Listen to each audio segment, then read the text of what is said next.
Hey everybody, this is Jeff Richardson from The War for the Tower. We've been sponsoring this show and we think it's time to take it to the next level, so we're gonna get married. Or something, I don't know, I haven't decided yet. I'll pop the question later, but until then, y'all should listen to The War for the Tower. It's an actual play podcast set in the world of Stephen King's Dark Tower. And it's good, so check it out. Find it on your podcatchers or at warforthetower.com. Natasha, would you make us the happiest podcast in the world? This is an Unspoiled Network podcast. This is Unspoiled, covering Doctor Who, Season 4, Episode 11, Midnight. In this episode, newsflash, people are terrible. Most of them are going to be awful. Just don't be the one. Be the good one. The one that sacrifices themselves and gets burned up by the sun. Doesn't that sound appealing? Welcome to Unspoiled.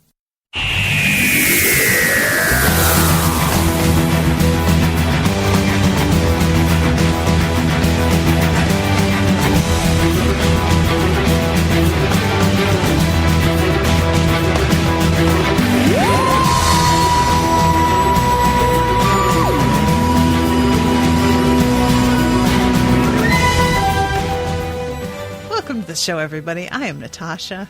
I'm Jamie.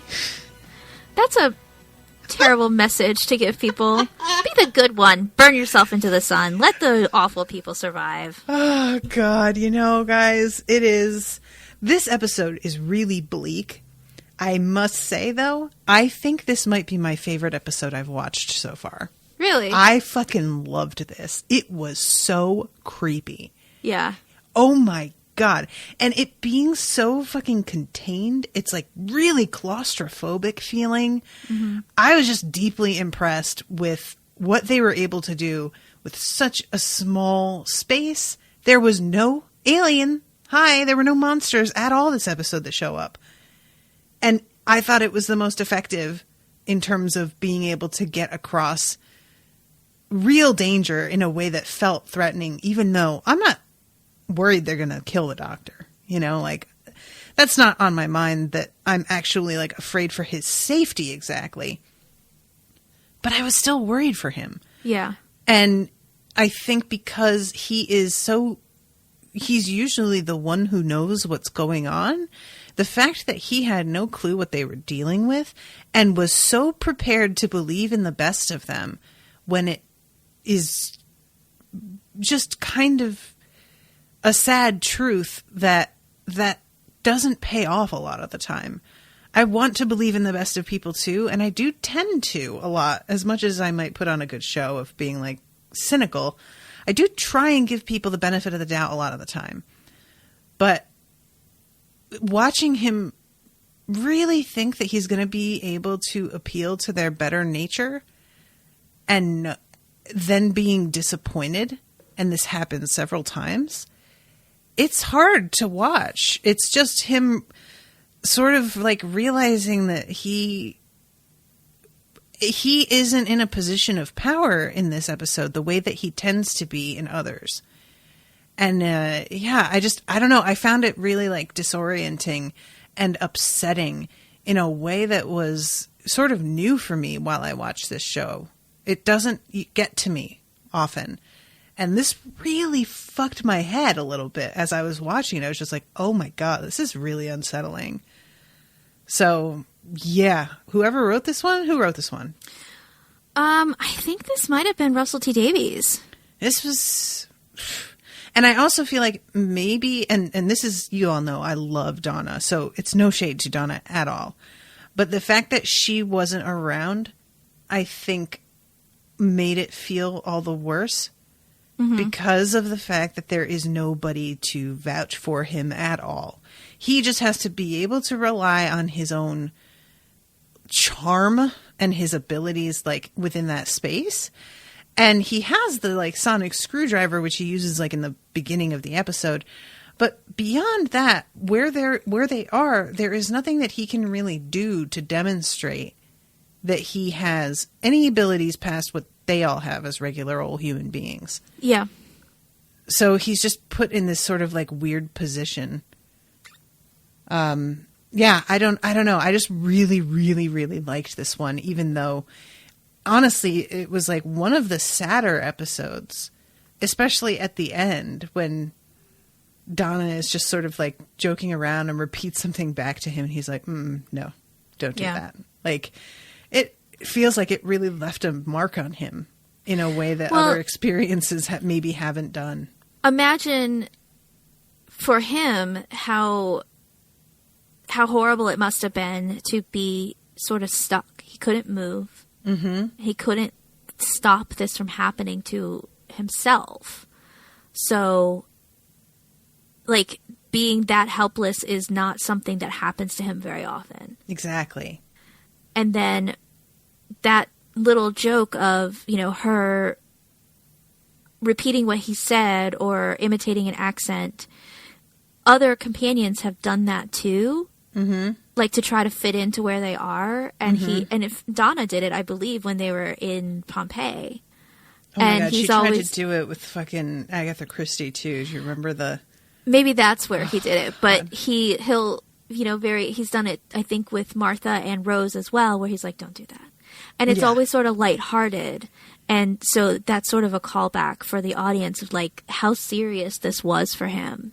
Yeah. That she not knowing really entirely what he went through, repeats back to him what he just said. And he's like, it's not fun anymore. And I want to say, I don't want to look at the IMDb just in case. But I'm pulling it up right now. So the woman who played Skye was in something else where she was kind of awful, if I'm not mistaken. Let me find her. This was written by Russell T. Davies. It was, okay. Yeah. Let's see. I should really start keeping score and find out, when it comes down to it, whose episodes I have come back with positive commentary on more often. We can figure that out at the end of the season. If you'd like, I can compile like what episodes are done by which writers and see which ones really stood out to you. Okay, her name is Leslie Sharp. And let's see. Amazon X-Ray will tell me, but I haven't got to that scene here. I've just had the whole thing. Let me see. She was in an episode of Poirot. Called The Clocks. She played someone named Miss Martindale. Not ringing a bell. It does not surprise me that she... Oh my God, she was in the Full Monty. She was in the Full Monty, yeah. That's where I know her from. I don't remember that movie enough to know... Like, I remember Robert Carlyle from it, and Mark Addy, obviously. And I remember enjoying the movie, but it's been so long since I saw that. I honestly don't remember anything other than the basic plot, that it was these, like, sort of steel workers, I think, that or factory workers that ended up being, like, strippers. Yeah. Yeah, they decided to, like, do a freelance thing on their own because the whole town is basically dying because the manufacturing has gone. And oh, she's in From Hell. I never saw that. It was good. I have a hard time watching anything with Johnny Depp anymore, but yeah, I really liked that movie at the time. But yeah, her acting, She's great. I feel, is really what made this episode. Yeah. She is really good at just her expression being threatening and creepy and like not quite human. And I was just like constantly kind of, every time the camera would move to her face, I was like, ugh, like every time. I would really love to know what the audition process was. Because it's not just being able to get that look on her face that keeps you on edge. Mm-hmm.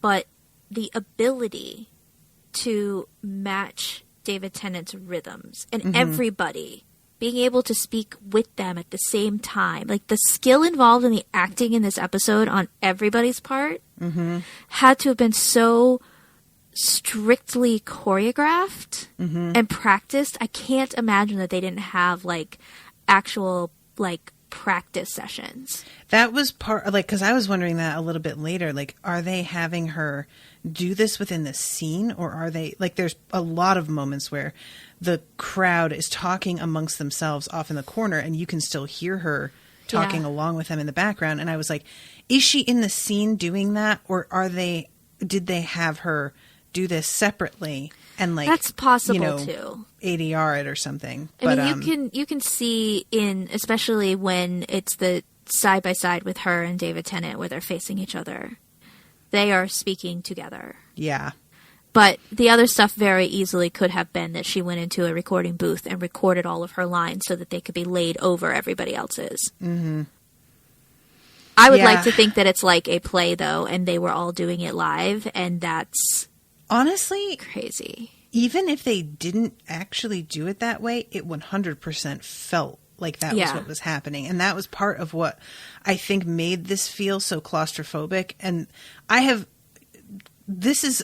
know that I am sort of an outlier in terms of overall, like, viewership being responsive to bottle episodes.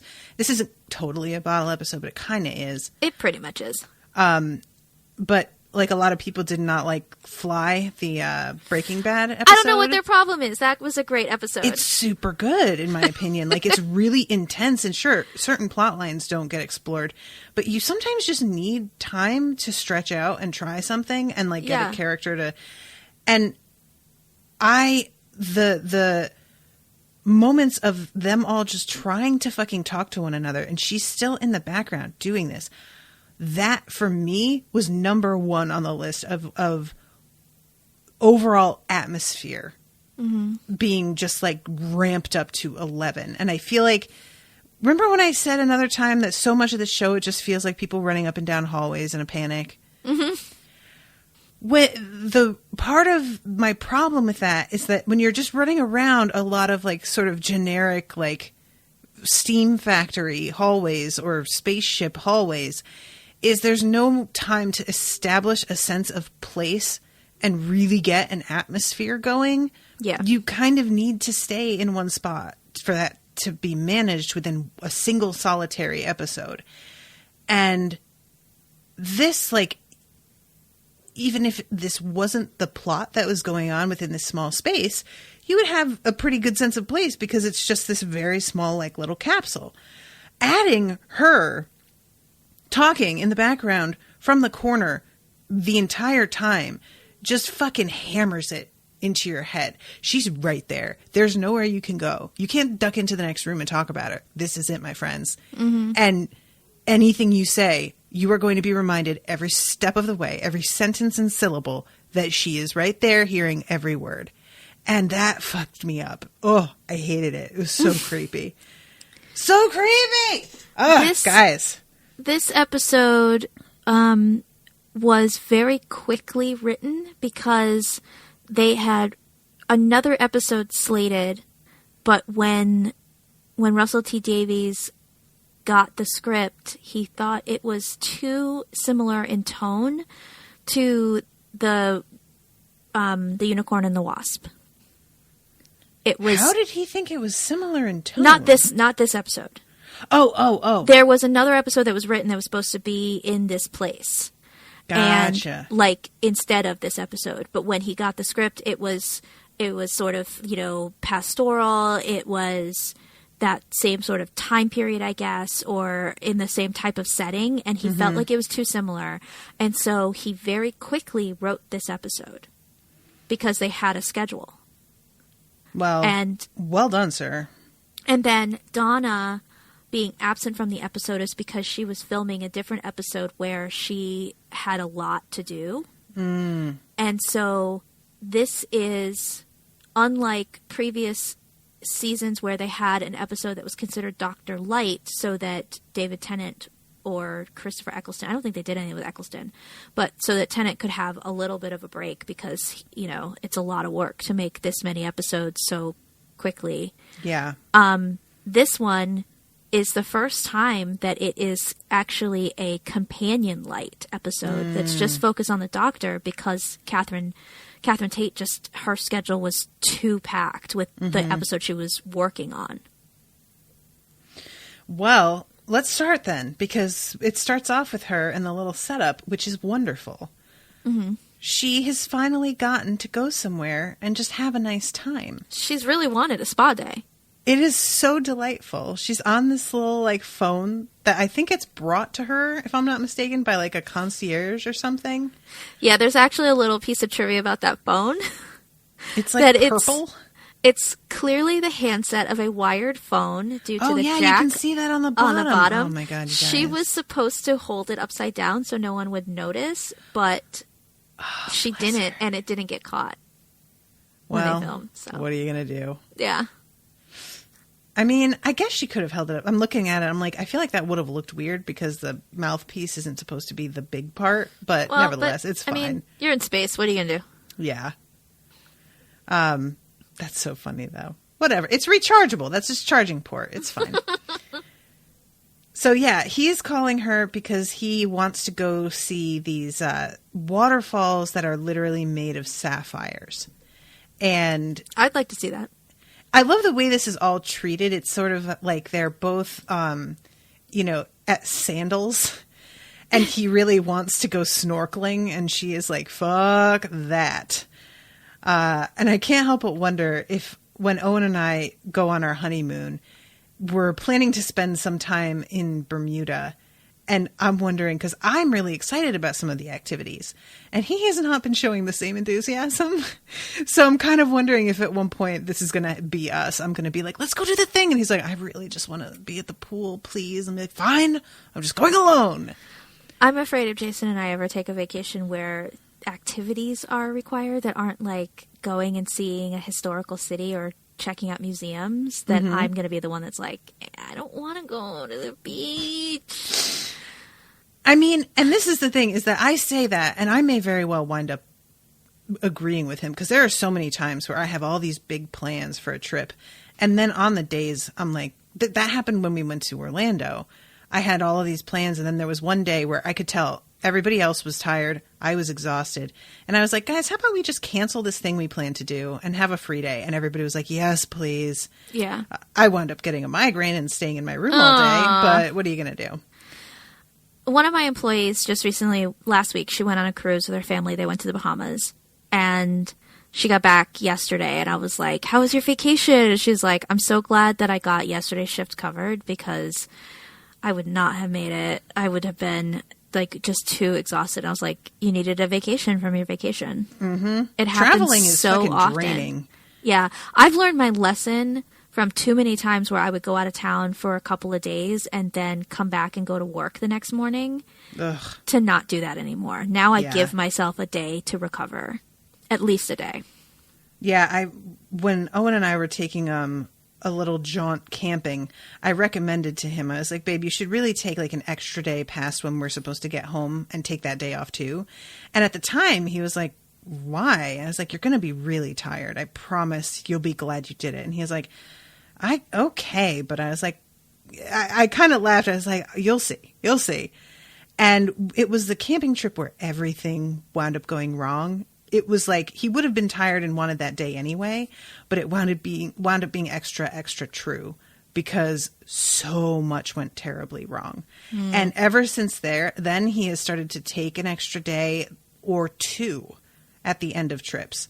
And yeah, I don't feel like he's ever regretted that. It's always just so nice to have time to really unpack and really get caught up on sleep sometimes, whatever. Yeah, traveling is exhausting, and vacations when you're not, even if you go and see family, that gets exhausting. Mm-hmm. They want to go places. Everybody wants to see you. And like, I always feel like I really do need like a little mini vacation at home. Yep. After my vacation, maybe go get a massage or something. Go to a movie, just something where I'm just still.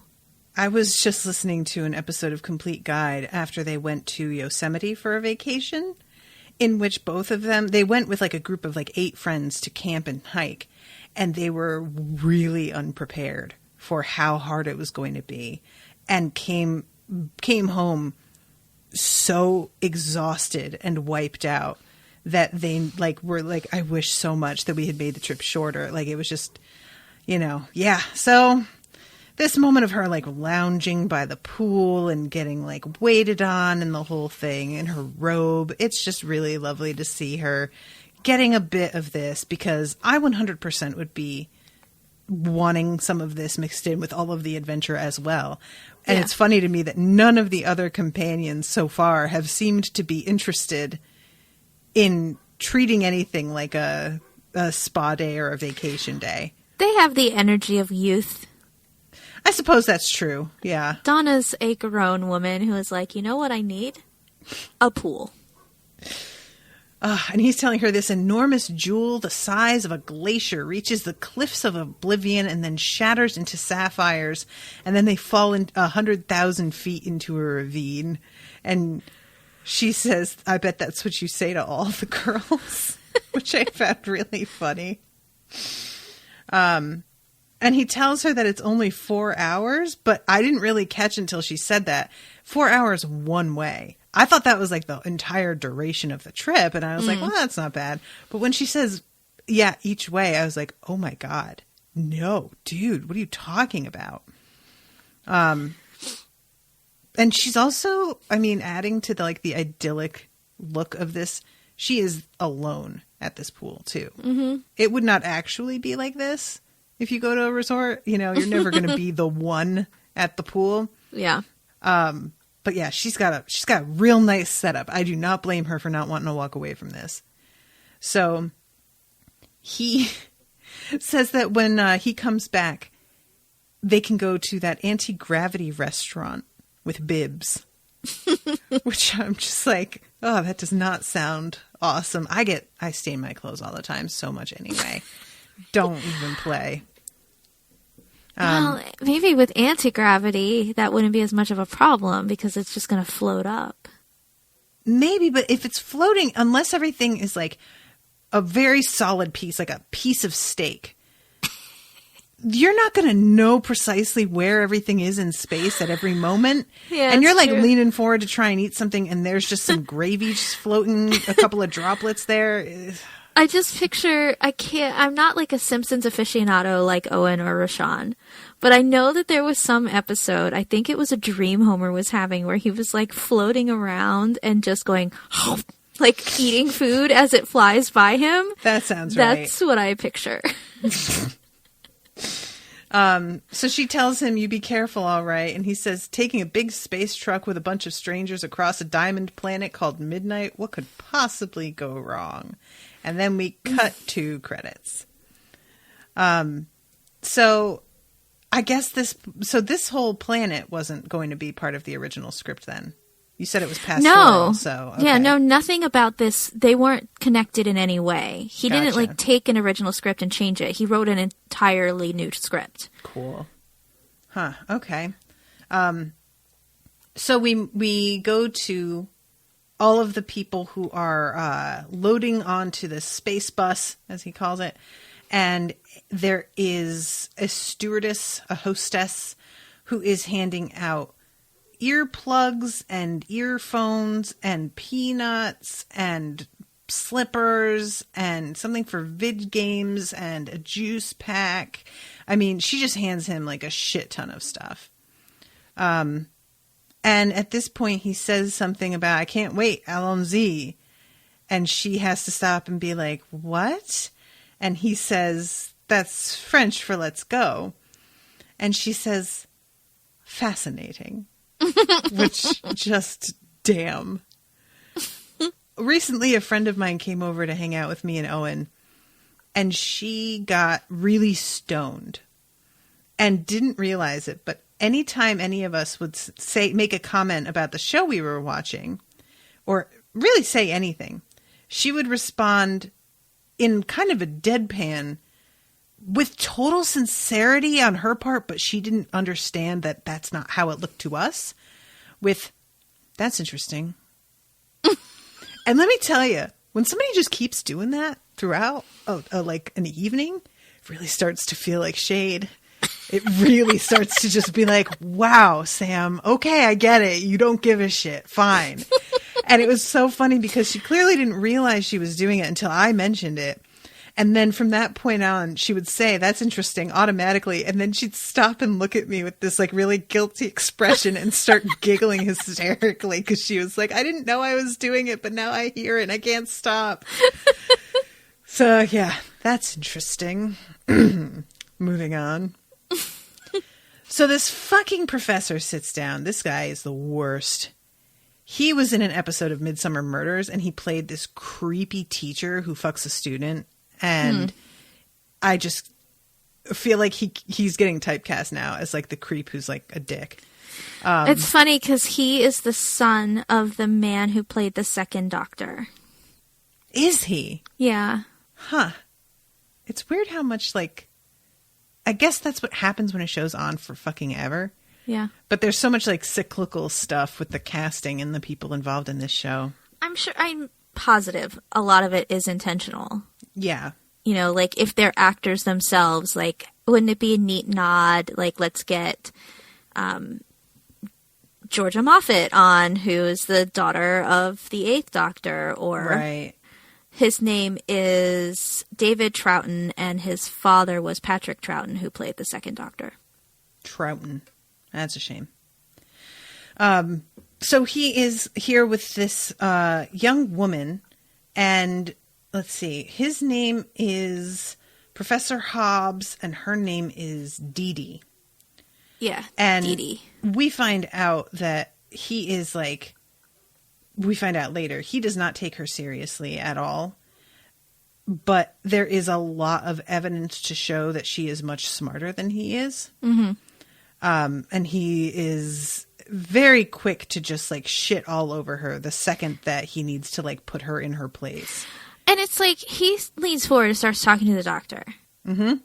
Gives the Doctor a very quick lowdown. Oh, I've done this 7 times. I've been studying these waterfalls, blah, blah, blah.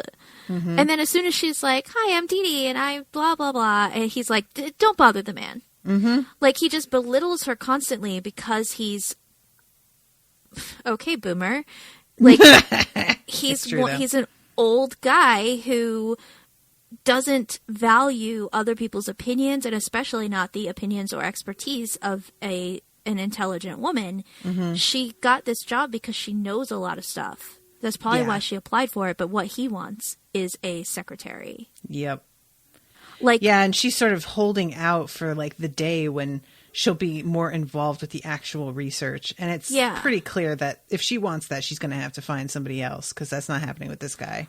I worked for an insurance broker once when I lived in LA. I worked at this place for like 2 months.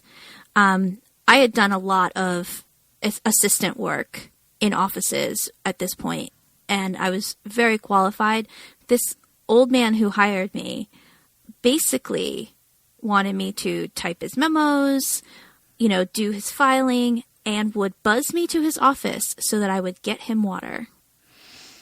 And one time he was in the conference room and I had to take notes on this meeting he was having, which he insisted I did, even though, why am I doing this? It's not 1950. The water cooler was directly behind him. I was on the other side of the table, and he said, Jamie, can you get me some water, please? And I had to get up, walk around the table, and pour water from this water cooler that was seriously 6 inches from the back of his seat and get him water. And that was the day I quit. I was like, this is the most demeaning job I've ever had in my life. I am too smart to be doing this. Yeah. One time, Owen's grandpa, he was sitting in such a way that I can understand why he didn't want to like sit up and lean, but he really would have only had to sit up and lean. And I was getting up to go to the bathroom, and he was like, can you hand me my cup? And again, it was really right there, but he didn't want to lean. And I walked over to him and I held eye contact the entire time as I reached over and picked up the cup and very slowly handed it to him. And I have to say, to his credit, he like burst into giggles and like looked a little ashamed of himself. But I was really like, when he asked me that, I was like, he cannot mean the cup that I think he means. No, yep, he did. Oh, God. I'm very guilty of getting very comfortable on the couch and not wanting to move and asking my boyfriend to give me something when he gets up. Sure. Like, will you get me that? Because I can't reach it. I don't feel like getting up. But that's because I'm like all cozied in. Most of the time, I would never. Yeah, I mostly ask Owen to grab me things if the cat is on me. Yes. Like, if the cat's not on me, I will make myself do the thing. But if the cat's on me, I'm sorry. I am fucking helpless, and you're just going to have to wait until she decides to move. Yes, for sure. So the doctor is really eager to talk to everybody on this trip with him, which is like, again, sort of a heartbreaking thing considering how this ends up. Because this is him being interested in other human beings and seeing the best in people and being genuinely looking forward to having conversation with them all, because he winds up shutting down the entertainment system. And listen, he should. It was awful. Yeah. There is absolutely no reason in whatever year this is supposed to be that we put this stuff out loud so that everybody has to hear it. And then all hand at the out same earphones. time. Like, yeah. It's bonkers. It's like being subjected to really annoying jazz. That might just be me. But are you talking about the jazz in which it doesn't feel like anybody is hearing any of the other instruments that are also playing in that band? Yeah, yes. I know exactly what you're talking about. Yeah. So he what do you call it? Sabotages it. And it seems like a couple of other people are grateful for it.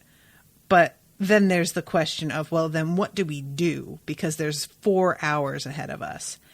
And I was hoping that he would just sabotage one and make it so like, okay, we all just watch this cartoon or we all just listen to the music. But he shuts it all down and then is like, I guess we have to talk to each other. And this is one of those moments that feels very like, God forbid we talk to one another, kind of like commentary on social media and technology and whatnot. But like, honestly, guys, I can't think of anything worse than trying to have a conversation in a small space with a bunch of strangers who potentially could be some of the worst people. And then having like discovered that, being unable to leave. I mean, that's a nightmare. That is a nightmare. So his being all like jovial about this going down and us having to talk to one another, I'm just like, sir, I cannot relate to you on this. You are alone. I don't know what to tell you, but that is a bad idea. And the doctor isn't exactly a super tolerant person any more than I am, I would say, in terms of like people being ignorant and terrible. So it does sort of surprise me, his optimism, I guess. Yeah, he's very optimistic, and he's also incredibly curious about everything and everyone. Mm-hmm. So while he has ample evidence that especially humans can be fucking terrible, mm-hmm. and continually be fucking terrible, it never makes him lose faith that that's the minority, not the majority. Mm-hmm. And he still wants to get to know these new people. Everywhere he goes, every time he meets anyone, he asks them questions and he wants to know more about them. Mm-hmm. That's a really admirable thing because, you know, being somebody that is cynical. Yes. I wish that I'm a very optimistic person, but I also, my default is to not trust what people are saying initially. Mm-hmm. Or like, for example, like customers will complain about something. Like they'll call the corporate number and complain about something in my store, my instinct is they're lying. Yeah. My former district manager's instinct was to believe them at face value.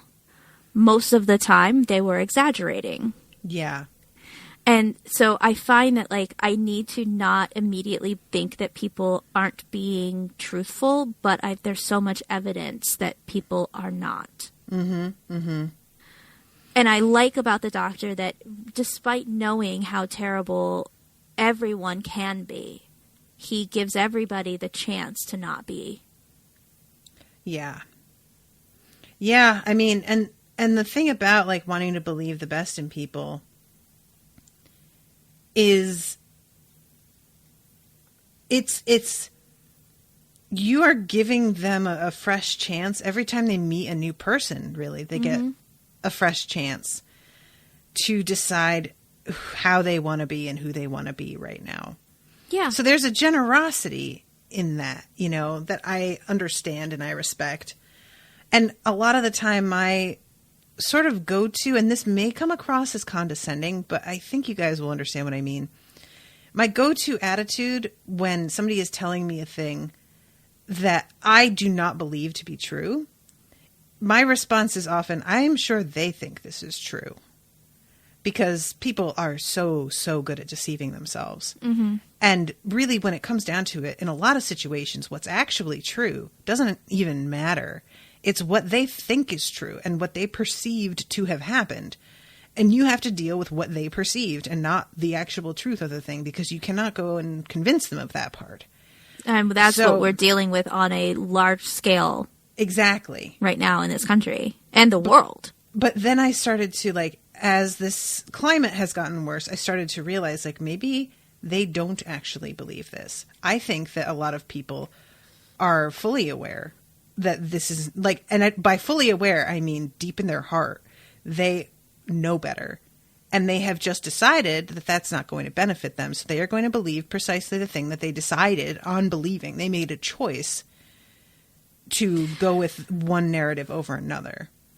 Which alternative do you find worse? Because that almost sounds worse to me. Yeah. Yeah. Like, really knowing for real, like, this is bad. It doesn't benefit anybody but this person who's doing this terrible thing.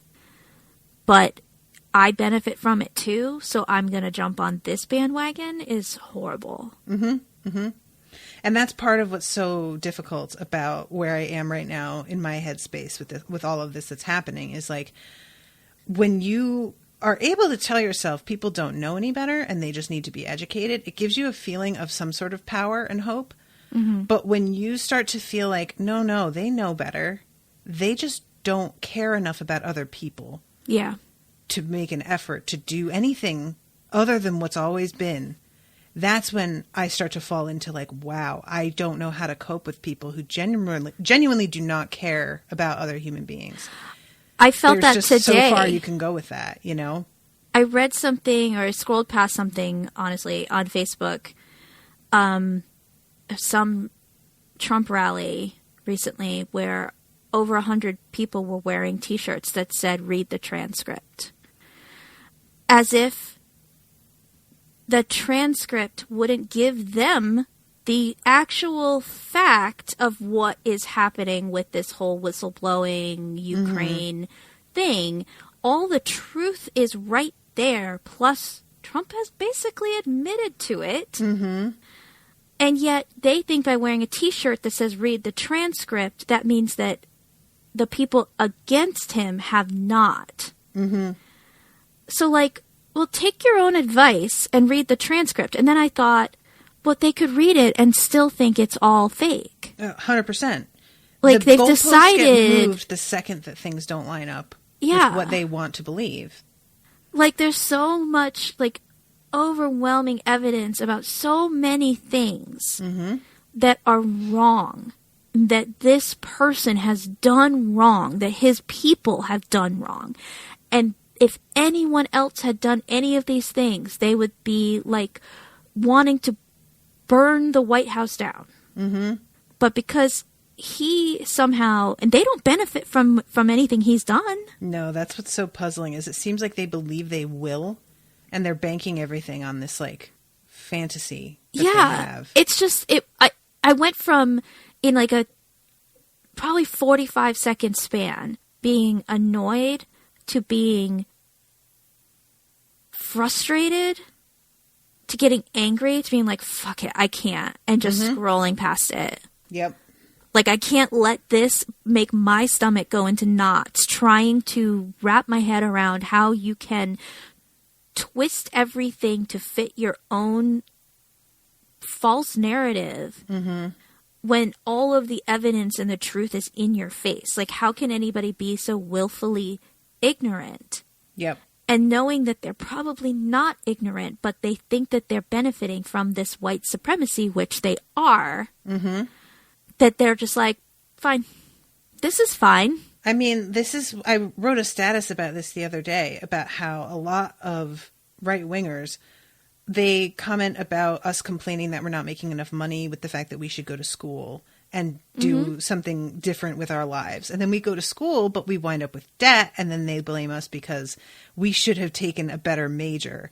And then they also, when they tell us like different things about climate change or gender identities or virtually anything that's like a topic right now, we will go to college and get an education and find out the truth, which is that they did not know what they were talking about. And then they blame our education as being liberally biased and therefore also worthless. So these are people, you can't win. No matter what it is you are saying to them, they will change what they think is right to invalidate whatever it is you're saying. And you can provide sources. And it's like, this happened the other day. A friend was like sourcing from Fox because they were like, I hope that at least if you don't believe these other sources, the one that you tend to go to the most saying this exact thing will be enough. And what happened was they just didn't address that part of the argument. And that's what winds up happening too. Is that then you just change entirely what the topic is. You derail, you what about, you whatever, in order to make it so that we're not talking about the thing that I don't have an answer to at all. And right. And the inability or disinterest in changing their own mind, in accepting their own ignorance and saying, okay, God, I was wrong about that. And allowing themselves to understand and accept that it's okay to be wrong about something. Now you know you were wrong, and adjust to what's actually true is confounding.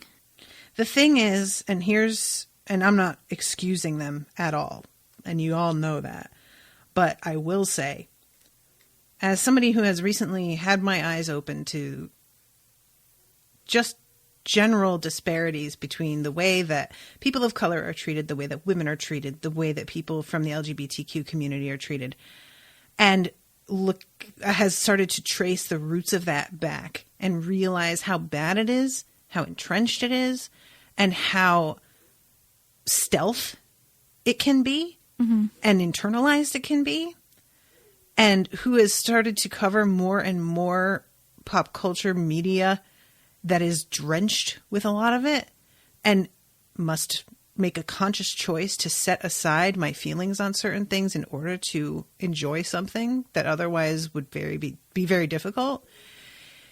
Knowing this stuff and facing it is very, very tiring. Yes, it is.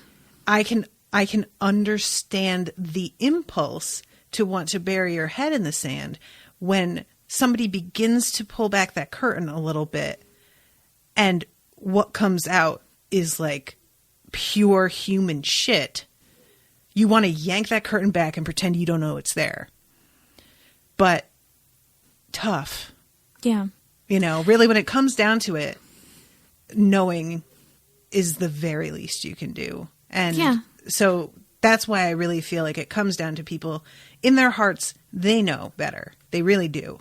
But they don't want to know better because that is very, very difficult. And it also, in their minds, I'm sure, invalidates a lot of their own accomplishments that they have been able to tell themselves they got because they were just better at things than other people, or smarter, or made better decisions, realizing that maybe that had nothing to do with it, and it was purely due to something you had no control over, like the fact that you are a man, and the fact that you are white, and the fact that you were born with money. So nobody likes to hear that maybe you got super fucking lucky in the cosmic lottery, and you owe a lot of your success not to your own ingenious, behaviors and choices, but because of a fucking crapshoot that went your way. I mean, that's not good news. I remember I think I was in 5th grade, so I was like 10. And we were studying something in social studies. And I remember thinking, wow, I'm so lucky that I was born in America and not someplace else. Mm-hmm. And for whatever reason, like, there's not a lot of thoughts from when I was 10 that have stuck with me. Mm-hmm. But that one always did. Like, my eyes, like, got snapped open, and I understood that I, just by the luck of the draw, was born in a country that was prosperous. Mm-hmm. And I recognized that as a child. Yeah. And when I look at people nowadays, and I'm like, well, if I could recognize something that simple as a child, why can't they? Why can't they recognize their own privilege and be uncomfortable in it? Because then not only do they have their accomplishments and like being undermined, but then they also have to face the fact that life is very, very much outside of their control in a lot of cases. Telling ourselves that we got what we got because of our virtues and working hard and deserving it is a lovely thing to believe. And it makes you feel like you have something that you can rely on in the world, that as long as you do what you need to do, things can't go wrong. And if you have to face that things will definitely go wrong, that you can't do anything about, that could like you could get cancer and just wind up with all this money that you think you have saved evaporating overnight for treatments. But people don't want to think that this stuff could happen to them. So, well, I eat well and I exercise and I don't use these chemicals and this stuff, and try and blame people for their own problems and shortcomings because it makes them feel like they have control over a situation that ultimately they don't. Anything can happen at any time. I was just talking about this with Rashawn. She has a cousin who this cousin is successful, a doctor, doing really well, has a beautiful home. She recently went to visit and sent me photos and was just like, look at this place. It's amazing. He went on a hike, got dehydrated, passed out, hit his head, and now has brain damage that he may never recover from and may never be able to practice medicine again. Wow. And it happened in a second. And it's over. And there was nothing that could have been done other than like stay hydrated, which he underestimated how much water to carry. That's all it took. And his life has changed forever now. And people just don't want to face that that's how it is. Life is all about trying to do the best we can in the middle of completely uncontrollable circumstances. What's that line from Lord of the Rings? We have to do the best we can with the time we have. With the time that is given to us. Yeah. Yeah. Yeah, it's just that my first realization about this actually came from a line in Little Princess where Sarah is like helping her maid and she tries to explain to her maid, like, I realized the other day that it's just an accident of fate that you are the maid and that I am your mistress. It's just pure luck. And the maid doesn't really understand what it is she's trying to say. But as a little girl, I read that line and I was like, oh my God. Yeah. These souls could have wound up in different positions. And then what, Yeah. Anyway, we are so far off topic. Sorry, guys. I feel like this was a very interesting conversation, though. I hope so. There are times where I'm like, this is fucking riveting shit. And then I'm editing it and I'm like, oh, why did I fucking talk about this for so long? So yeah, they begin talking and sharing stories and kind of like getting a little bit closer as a group. But the one woman who keeps herself apart is this lady named Skye. And she has not been in a good place from the start of this trip. She has looked really cranky. She has a book that she buries her face in, which is like way smarter than everybody else who was just about to rely on in-flight entertainment like a bunch of losers. Come prepared, you jags. And there's this couple that has their son, and their son is fucking Merlin. Yeah, it's Colin Morgan, I think his name is. It's so great. Yeah, he does Colin not want to Morgan. be here at all. I love when like the dad's like, oh, he doesn't want to come and talk to us, but he doesn't mind me footing the bill. I'm like, what was his alternative? Was he going to foot the bill? Is that how that was supposed to work? His name is Fucking hate Jethro. That's right. That has to be a reference of some kind, right? There's no way somebody was just like, you know what, we'll name him Jethro. I mean, there's only two Jethros that I know of, and that's Jethro Tull, which was a band, or Jethro Clampett from the Beverly Hillbillies. So I don't know. Oh my God. I never knew that. That's fucking hilarious. He was the son or something on that show. So shit happens, and there's like the professor does like a whole presentation about the fact that the extonic rays of this sun would basically vaporize you if you weren't protected from them. And that was something that Donna referenced earlier in saying that the glass above the pool that she was sitting at was 15 feet thick. Yeah. And really he's seems like a dangerous place to put a resort. Right. And it's not like the sunlight is warm and comforting. I don't really see the appeal of sunbathing where the light is blue. Yeah. Do you know what I mean? It just feels like really like forbidding. It also just doesn't seem to make a lot of sense to want to build any kind of sightseeing place in a area where you have to keep the shades down in order to protect everybody. For the entire thing. You have no idea what the landscape even looks like. Right. And that's what's really exciting for the doctor when he goes into the cockpit or whatever it is, and they can pull the shades up, is they're getting to actually see this place when no one ever really has. Right.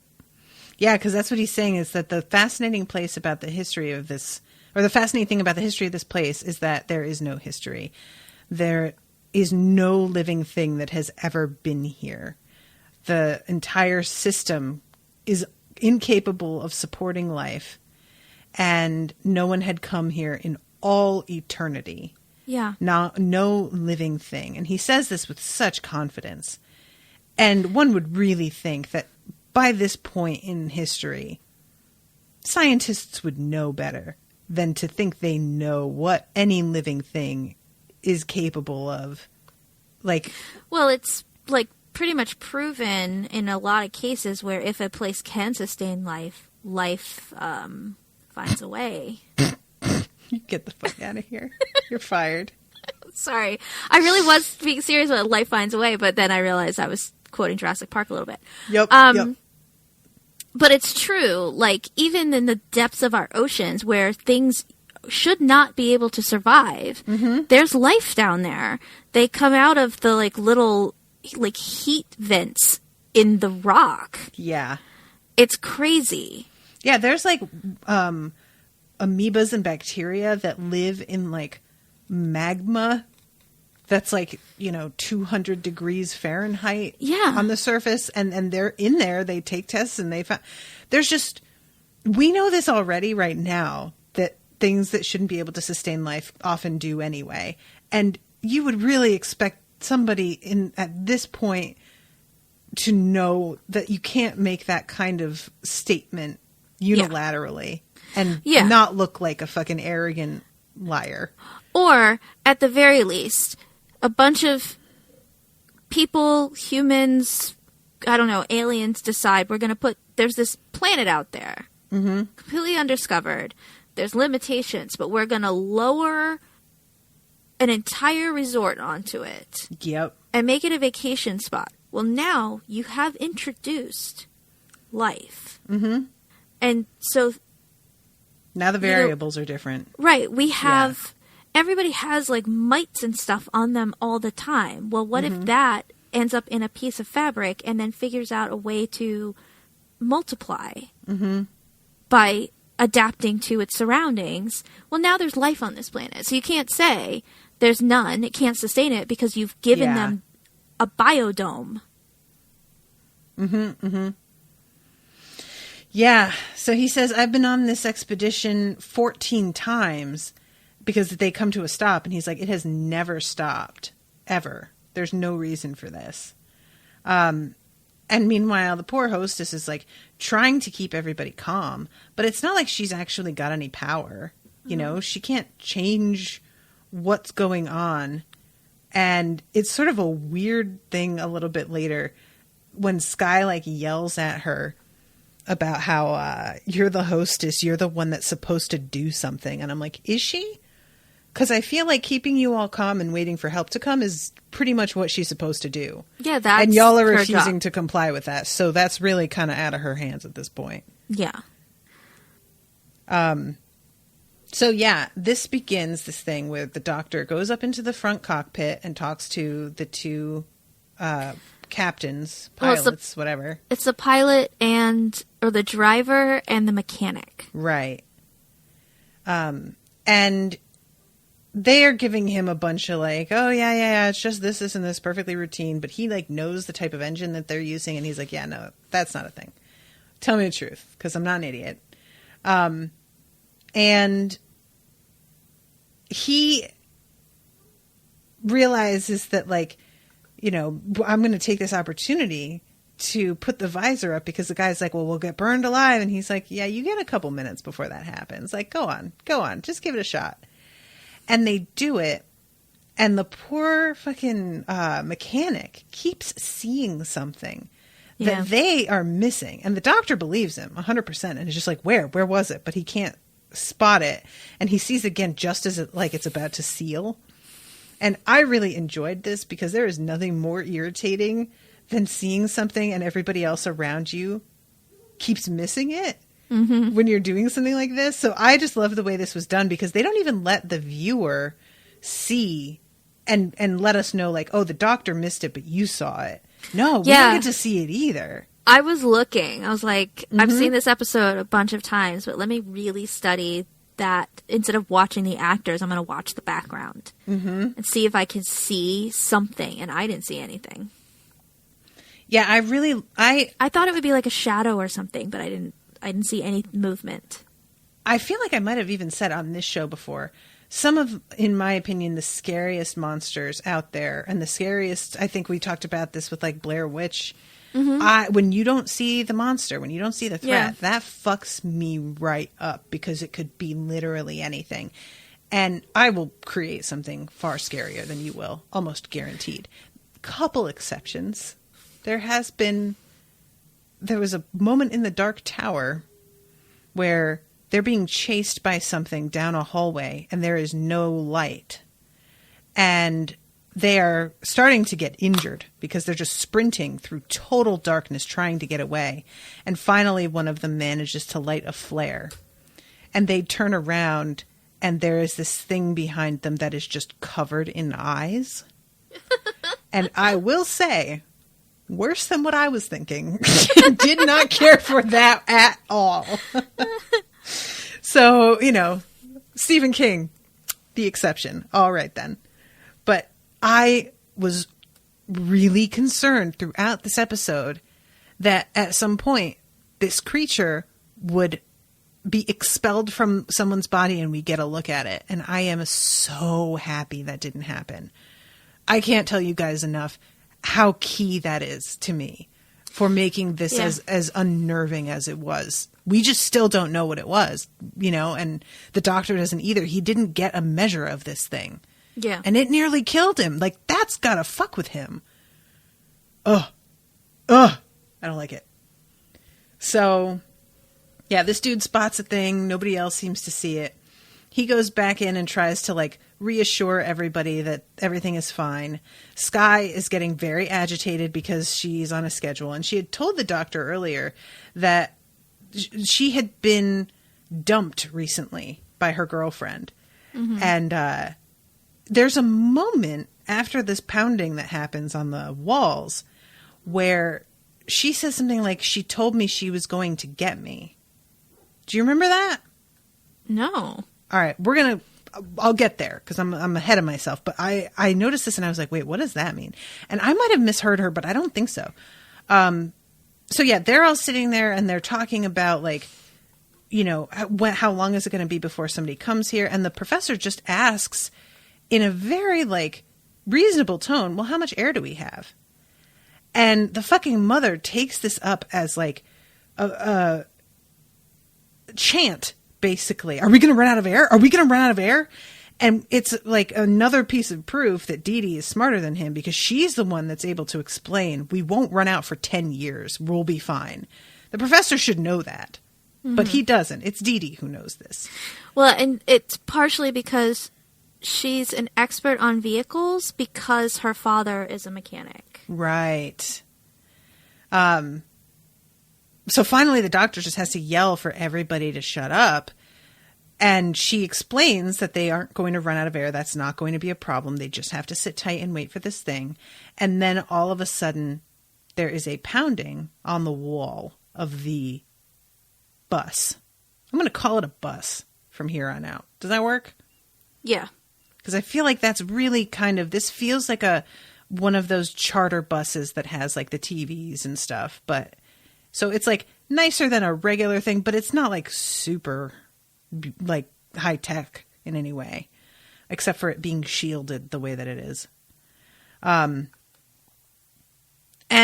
what starts here and is again so effective. I fucking love this episode, you guys.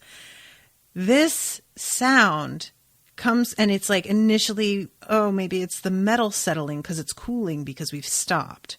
Maybe it's rocks from a formation that are hitting the side of the thing. Everybody is coming up with reasons why this is nothing to worry about. It's probably just this. And then it happens again, but it's somewhere else.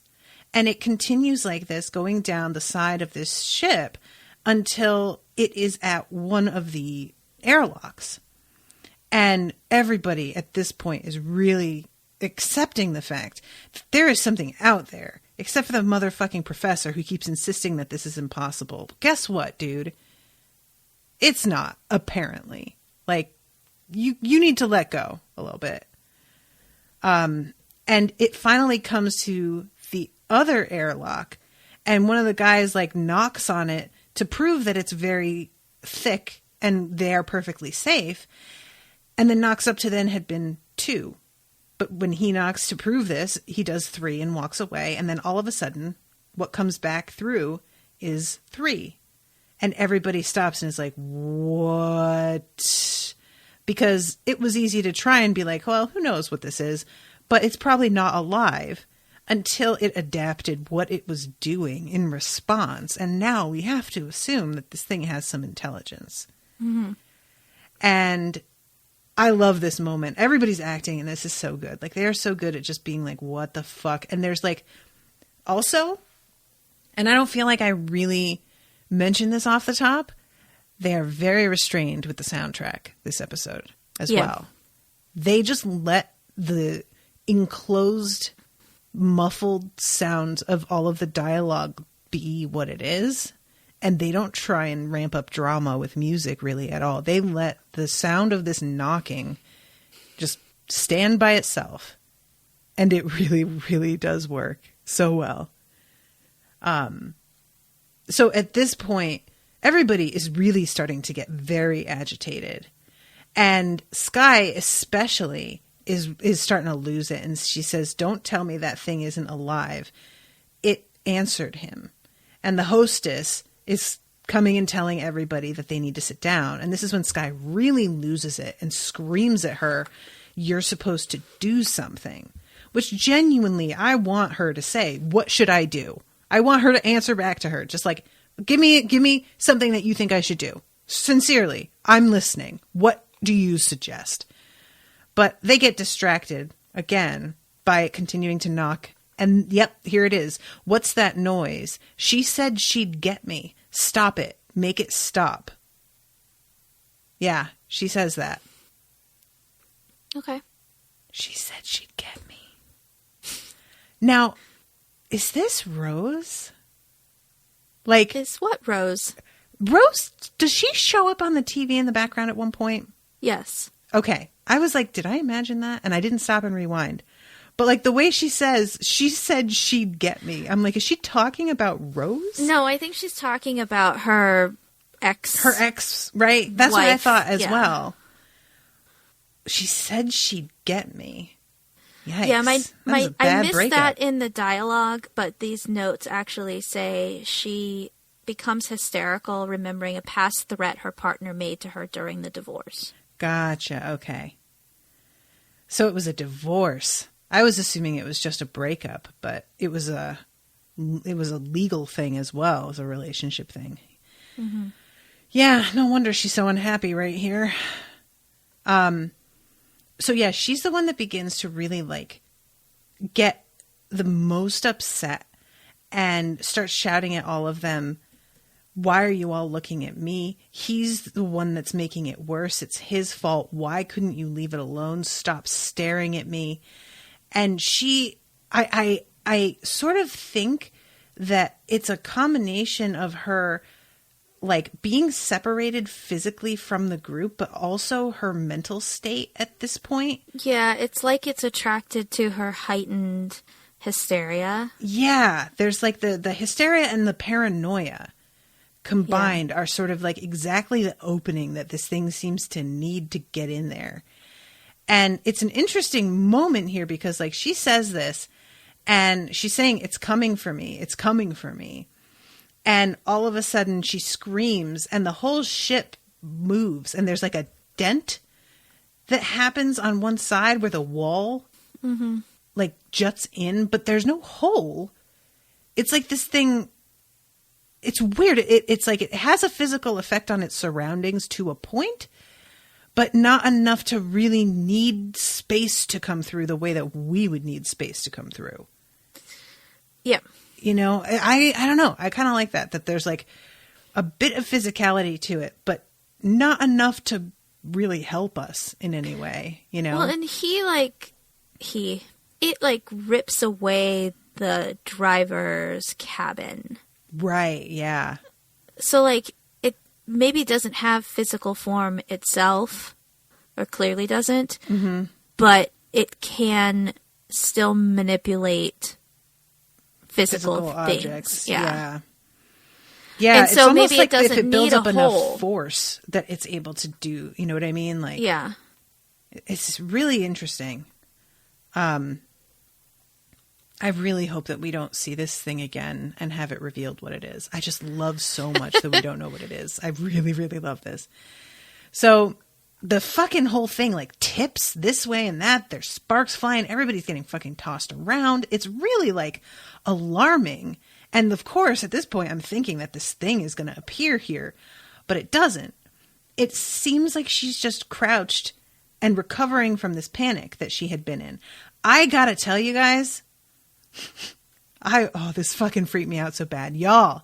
Oh yeah, Rose pops up behind him on the screen and she's yelling. She's yelling doctor. But then she's gone. And that's the end of that. I want to know. I want to know what this is. And the fact that she's like aware of what's happening. How can she watch this? Is she seeing all of this? Or is she just trying to get his attention? And it's completely unrelated to the thing that's happening right now? Yeah. Maybe. Oh, that's even worse though. Like if it's, we've seen Rose once already in the first episode. She like uses her teleport thing, disappears. Like maybe she can only get through for brief moments of time. Maybe she's figured out a way to sort of track where the doctor is, but she doesn't have much time to get his attention. Yeah. That's what I wondered. Like when I first saw this and was like, what is happening with Rose? Because she was back, but then she was gone. I wonder why she would succeed in getting through on this screen out of everything that, you know, he's around all the time. So, guys, when you see Skye sort of crouched with her arms wrapped around herself, I was extremely concerned. I saw her and I was like, something's wrong with her. They're all acting like she's still recovering from this panic. That's not what happened. Something is fucking going on right there. And the doctor goes over and tries to tell her it's all right, it's all right, it's over. And she doesn't look up. And the fact that she didn't look up throughout this, I was like, alarm bells going off like crazy. I'm just like, what is happening?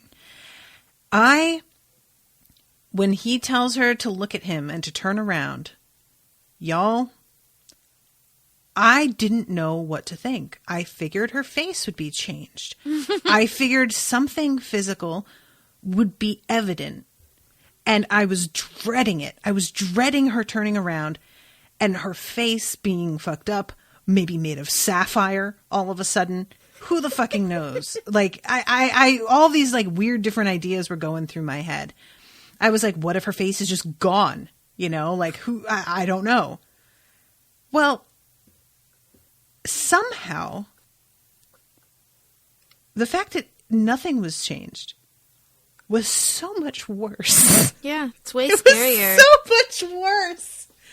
Oh, because there's nothing to prove that something is wrong besides everybody's spidey senses as they begin to be like, no, that's not her anymore. Something is going on here. And yeah, when she finally turns around, she begins repeating what the doctor is saying. Mm-hmm. And honestly, I don't want any part of this. I hated this so much. Her turning around and nothing is different about her face, but her eyes are just wide and her head is moving in this sort of bird-like, inquisitive way. Like I'm checking stuff out for the first time and this is very interesting. Almost reminiscent of how the doctor can be sometimes, to be honest, you know, like just examining shit in this dispassionate sort of.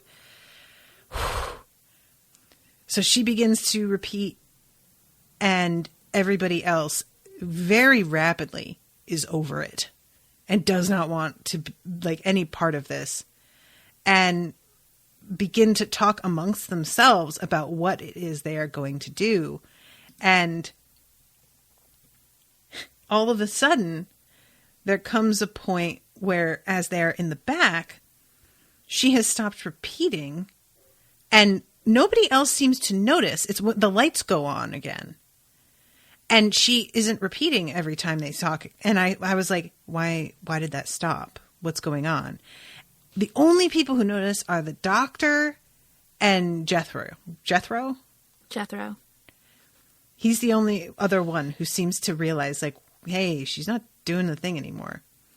And then all of a sudden she begins to speak with them at the same time in a manner that is impossible. Like, there's no way. Mimicking their intonations, their pauses, everything. Mm-hmm.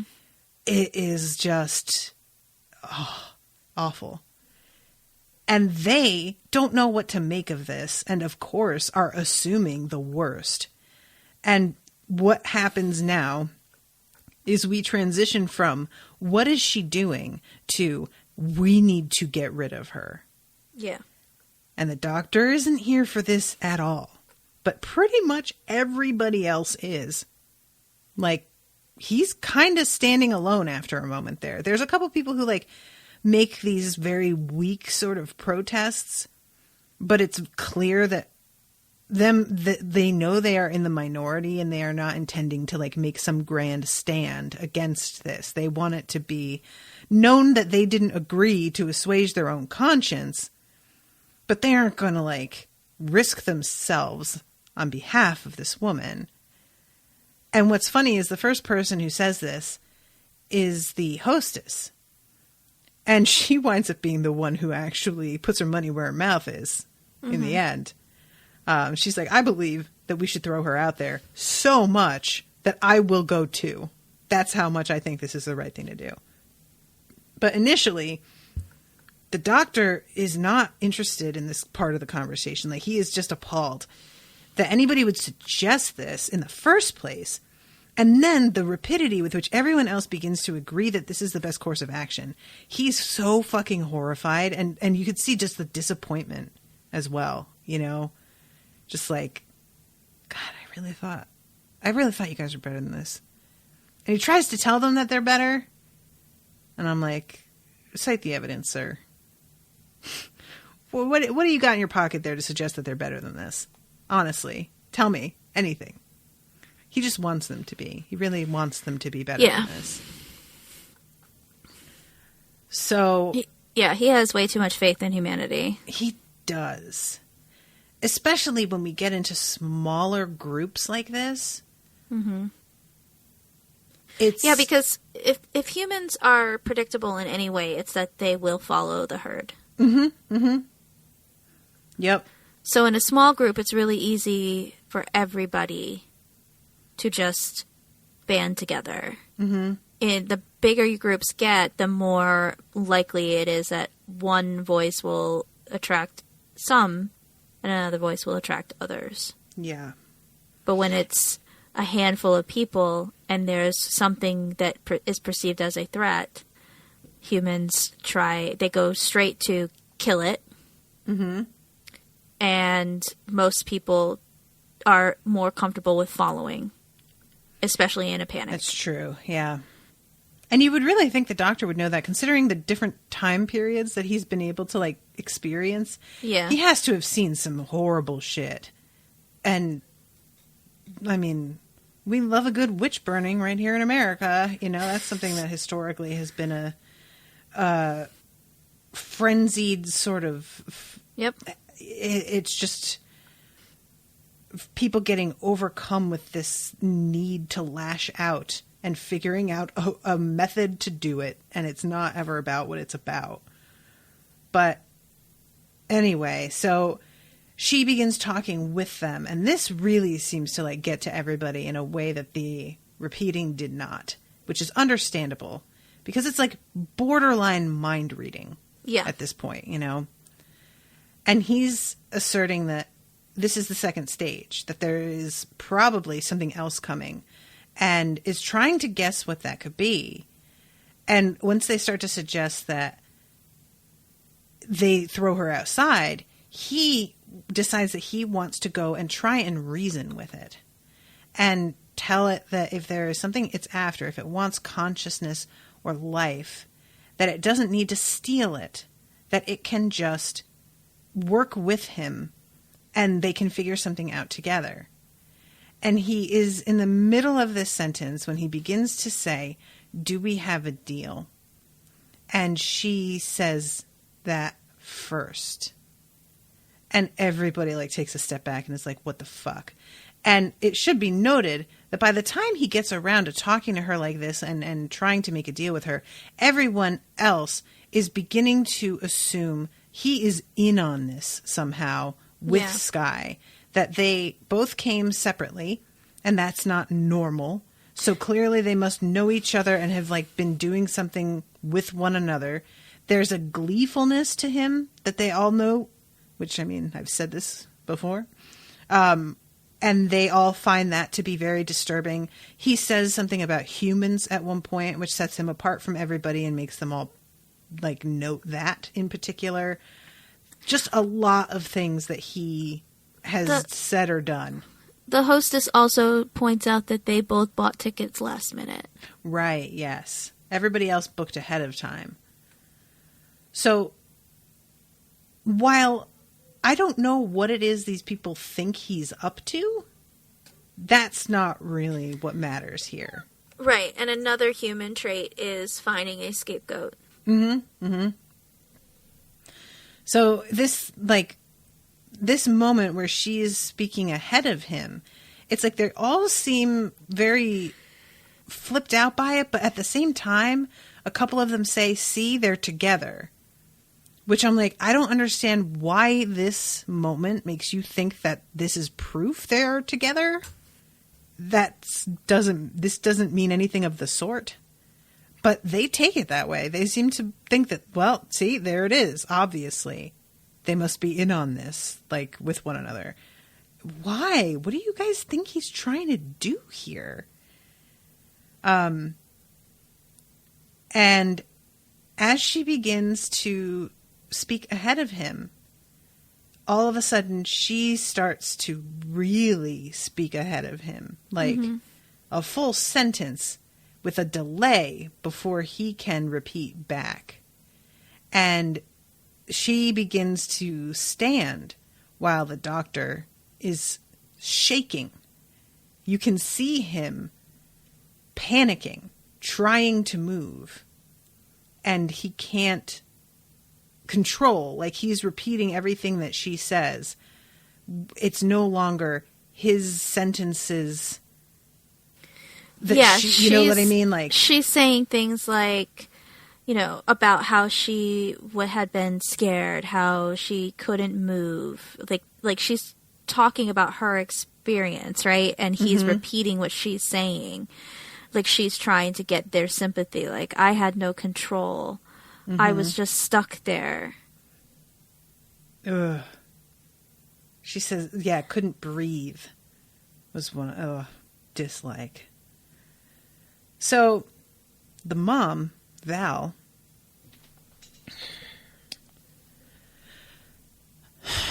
this bitch. I'm over Val. Throw her out. She is a bad person. She is straight up horrifying. And her husband is not much better. And considering how much shit they were talking about their son, he has enough of a mind of his own that I respect the hell out of him. Considering how these two fucking are.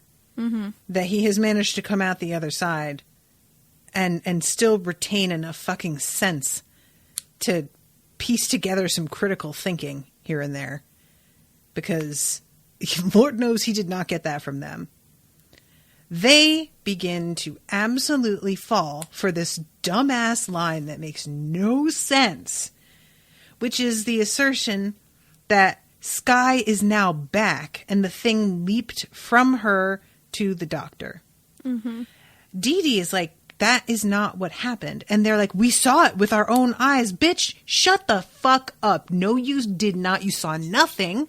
There are 6, 7 other people here who can all say that they did not see the thing. You're not special. You don't have psychic abilities that allowed you to see whatever the fuck this thing is. Sit the fuck down and stop lying. Ladies and gentlemen, she did not sit the fuck down. She encourages her husband to throw the doctor off the ship. Meanwhile, Dee Dee and the hostess are trying to scream to everybody that this thing is stealing the doctor's voice. This thing is clearly like draining him of power somehow. This person speaking is not Skye. And the way she is speaking is not the way that Skye spoke. And the doctor's face throughout all of this, with the way that he's like very slightly shaking, and there's like a vein bulging in his head, like he's trying so hard to move and can't do it, is just so unnerving. And the creepiness of her dialogue, of how sort of there's something very hypnotic in a way about the way she begins to move and speak. It's the worst. So the husband grabs up the doctor and begins to drag him towards the door. And as this is happening, the wife is screaming for them to like make the doctor stop, because he's talking about how life is just pain. But he's saying it after this bitch is saying it. Yet he is somehow being blamed for what she's saying. She is just disconnected entirely from her common sense. And like, you know, I can hear listeners right now arguing that that's part of the effect of this creature. It says like it gets in your mind and it makes you think things like that. I don't buy it. I don't think that this is the thing affecting this woman. No, I this think is who this she is is. 100% her. Yeah. No, because it's not making other people act. It's not making people like Dee Dee or the hostess incapable of reading the situation and seeing something other. Like, this woman is small-minded and hysterical. She's been hysterical since the vehicle stopped. She immediately went for, oh my god, we're gonna lose air. Like, she's got no chill whatsoever. Yeah. And she's like in full panic mode and burn the witch mode. And doesn't care who the witch is. I know it's not me. I am extremely curious as to whether or not the fact that the only people who seem to know what's happening are black women. I don't know if that's purposeful, I don't think it was. I think they got the best actresses for the role. Because this group of white people basically yelling at the black woman who tries to say, here's what's actually happening. Yeah. Maybe you'll be next. And then a black woman sacrificing herself. Yeah. Feels very, very fucking... I mean, it's possible that Russell T. Davies deliberately wanted to play that parallel without really speaking on it, but considering that this came out in like 2007 or 8, yeah, probably not. I'm guessing it was unintentional, that they were just the actors that played the hostess and Dee Dee were just very good in the role, and because we are more prone to seeing these things now, and understanding historically how this can play. Like, we're seeing things that weren't intended, but unconsciously make sense because it's the way the world has been. I know what I saw, and I saw her stealing his voice. She's as bad as him. Someone shut her up. And then the professor says, I think you should be quiet, Dee. And she starts to say, I'm only saying... And then he screams at her, that's an order. You're making a fool of yourself. And just goes off telling her that she is ordinary. She acts like she's an expert when she has no idea what she's talking about a lot of the time. And just screams at her to shut up. He also says she's average at best. Yeah.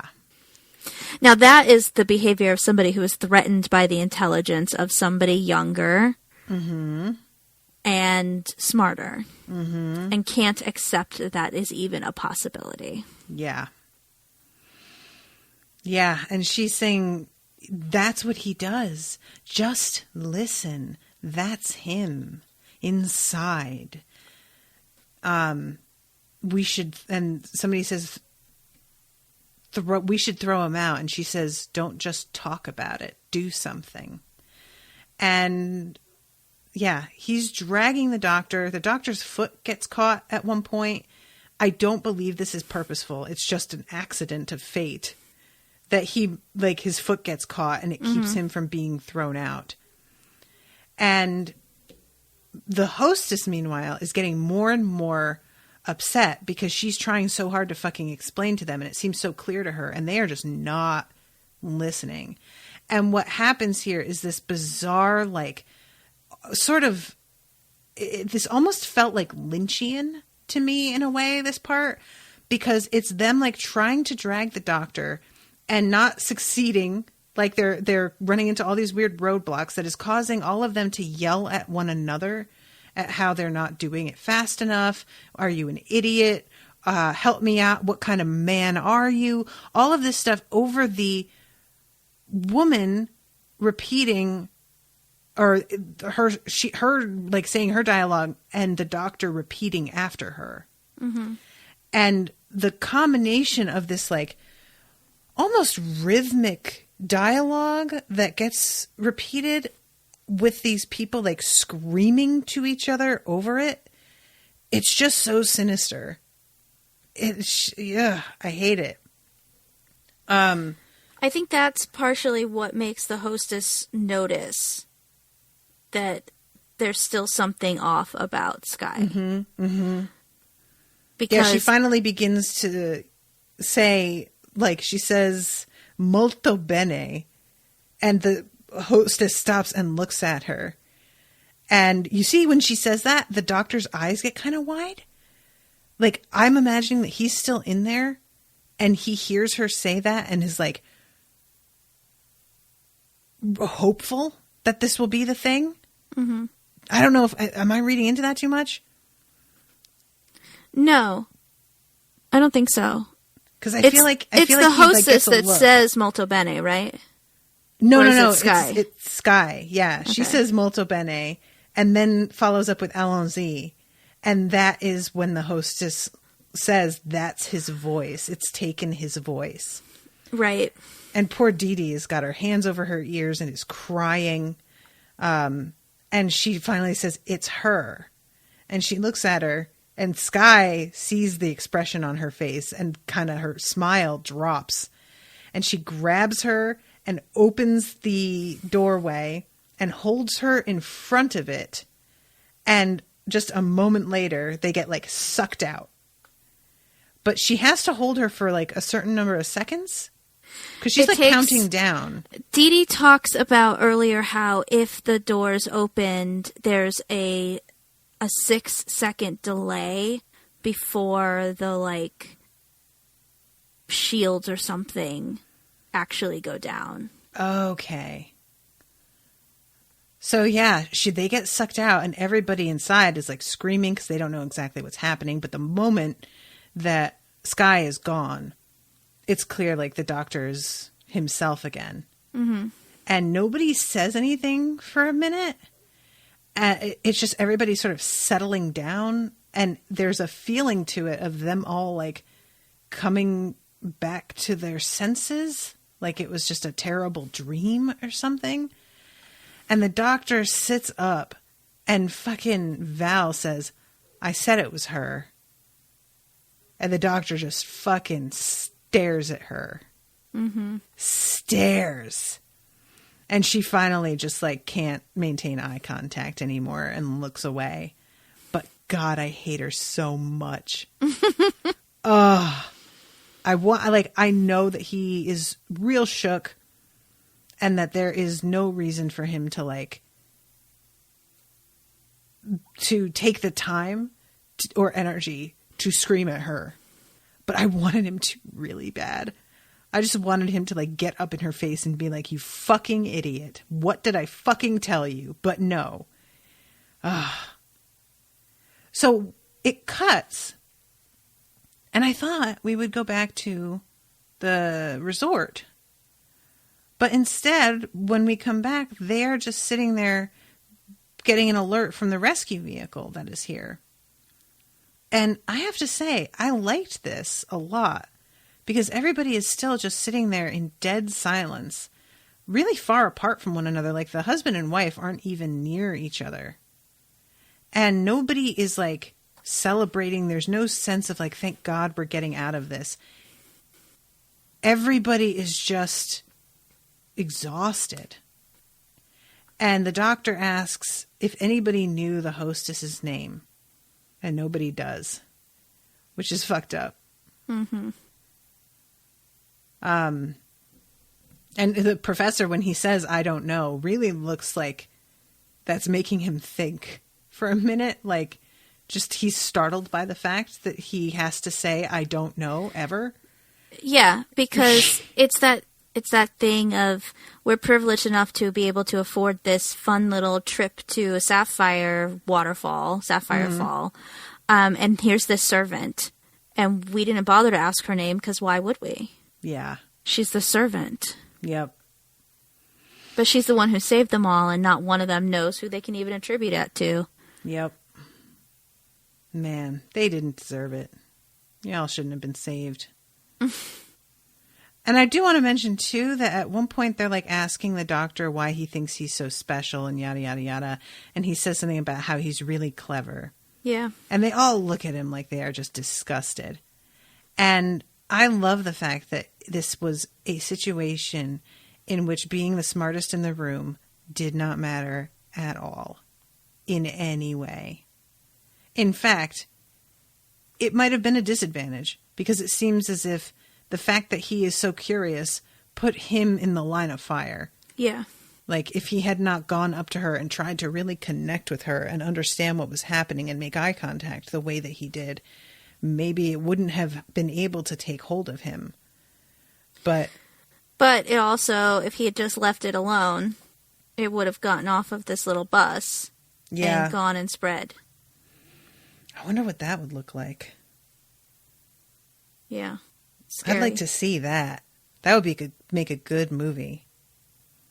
Oh, guys. I love this. I love this. It's so creepy because you don't know what this thing can do beyond taking people's voices and their bodies over. How much can this spread? Yeah. It took his voice, but it was still in someone else's body. Does it need his body and it's his energy to maintain? It might. It doesn't seem like it needed. It wasn't in him. It was just stealing his. Yeah, it just sort of froze him to the spot. Yeah. Like it was stealing his thoughts, his power. Yeah. His,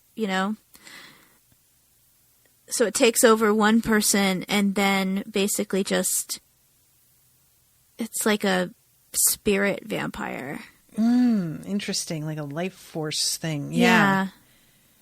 Ugh, I love this. This is great. Guys, I just love this episode so much. It was so creepy. It's funny I'm just because watching it and getting goosebumps again, just like with it on in the background right now. Several weeks ago, I was sort of just scanning through the upcoming episodes, seeing reminding myself what was coming up. I think this was pretty early on. It might have been around Planet of the Ood, or maybe the one that was after that. And I realized from a certain point, and I won't say from what point to when, but I realized, oh my God, this is like an epic run of episodes. It's just good episode after good episode after good episode. And Midnight is such a memorable episode and just so well crafted and weird and creepy. Mm-hmm. And it's one of the few in my first time of watching this season, which I've said before, I didn't entirely like as much the first time I watched it. Mm-hmm. This episode, especially after Forest of the Dead and, what was the first one called? Silence in the Library, which I thought were just brilliant episodes. Then this one, I was like, damn, these are great episodes. And now, because I really, really appreciate this season so much more than I originally did, I would venture to say, just at the point we're at, this is the best season of Doctor Who so far. Oh, for sure. From beginning to end, there's really only I think maybe 1 week episode. Mm-hmm. I don't remember which one that was. Yeah, I'm trying to think. We have Agatha Christie, which I really liked. We had the Rome episode, which was kind of whatever. It was fine. I didn't dislike it. I like Planet of the Ood. Yeah, Planet of the Ood was effective and sad. Was the Rome one the first trip that they took together? I'm trying to remember what their first stop was. It was... Because I think you said that Ood was supposed to be the first one. Fires of Pompeii was the first episode after they reconnect. Right. Then Planet of the Ood.